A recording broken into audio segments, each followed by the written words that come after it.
Nearly half a century after the Arab-Israeli conflict began, a hotel in Barcelona was about to become the venue for an extraordinary encounter. Yasser Arafat, leader of the Palestinian people for over 30 years, was coming to meet a man who had once tried to assassinate him. Ehud Barak, a former commando, now aspired to become prime minister on a promise of bringing peace. שם אותי באיזה חדר ענק בארמון, עמד שם איזה פסנתר כנף, אז אמרתי לשומרים, תשמרו עליו עד שאם ערפאת יבוא, אני אנגן קצת, ניגנתי קצת.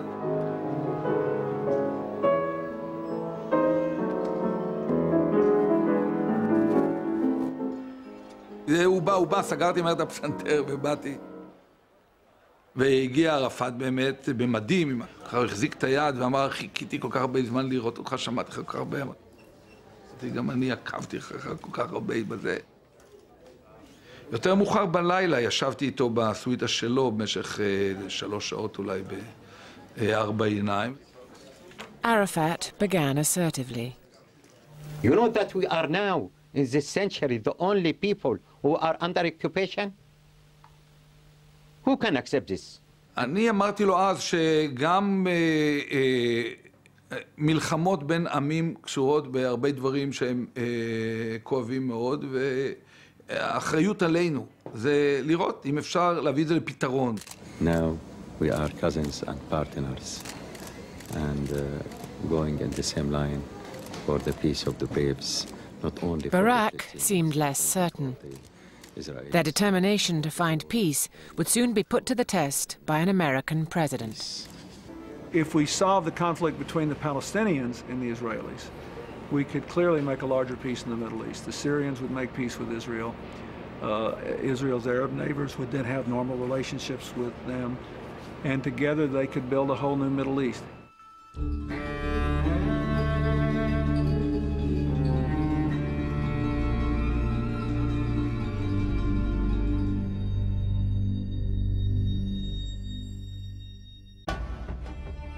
This program is made possible by contributions to your PBS station from viewers like you. Thank you.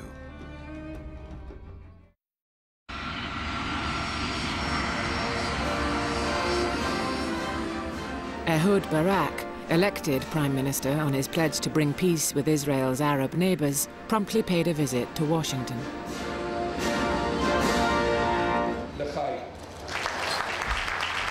We were talking, Ehud would get excited and move his hands around a lot, and I'd get excited and chomp down on my cigar.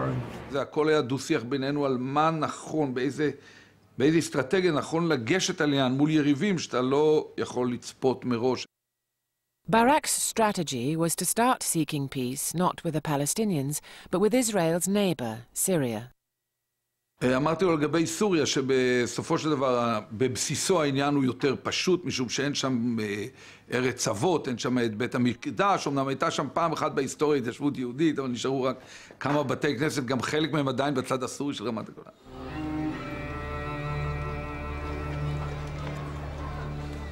But in Syria, the aging ruler, President Hafez al-Assad, would never dream of receiving an Israeli. So Clinton sent his Secretary of State, Madeleine Albright, to Damascus. Her welcome from the foreign minister was friendly but firm. No peace talks until Israel withdraws from occupied Syrian land. So we said to them, the full withdrawal means the withdrawal to the 4th of June 1967 lines. In other words, where the Syrians were 1 day before the war started on the 5th of June 1967. In the Six-Day War in 1967, Israel had captured the Golan Heights above the lake the Bible calls the Sea of Galilee. In demanding it back, President Assad was known to be intransigent. Secretary Albright faced a challenge. He is in this incredible palace that looks like something out of James Bond. And we sat and talked. I said that we wanted very much to get these talks going. And he said yes. And we were very surprised, frankly, And in fact, I wanted to make sure that I'd really heard it right, because, you know, everything is done through interpreters. President Assad said to Secretary Albright, I trust President Clinton, I trust you want to conclude a peace settlement, and so would I. I then said, when could we begin? And he said, right away. And then I said, well, who are you going to send? And he said, I'll send my foreign minister. Within a week, the Syrian foreign minister and his team arrived at the White House to meet their Israeli enemy on neutral ground.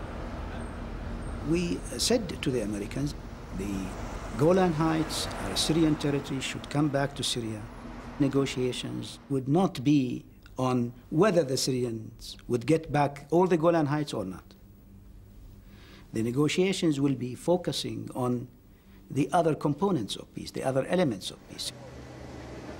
The Americans assumed that Barak, pushing for peace with Syria, was willing to meet their principal demand. When the Israeli plane landed in Washington, the whole delegation stepped down from the plane, except one. We waited, and then somebody came down and said, the Prime Minister wants to see you. So I went up the stairs into the plane. I said, you know, Mr. Prime Minister, everybody's waiting for you. And he said, he looked at me and he said, I can't do it. I cannot enter the negotiations and give up all of my cards in the first instance. And that will leak in Israel, and I will be seen as a sucker. And my polls indicate that they won't support the deal. את הדבר הזה, את התביעה של אסד, לקבל את תנאיו לפני הסכם כתנאי לפתיחתו, אי אפשר לקבל משום שהפירוש הוא שלא יהיה הסכם. לא משום שההסכם לא יהיה טוב. לא יהיה הסכם. Barak composed himself for the cameras, and they went through the ritual greeting as though nothing had happened. The Prime Minister of Israel and the Foreign Minister of Syria. The Prime Minister would not make concessions so early, so the first round of talks got nowhere. It was obvious from the beginning that the Israeli delegation didn't want the peace talks to move even an inch ahead.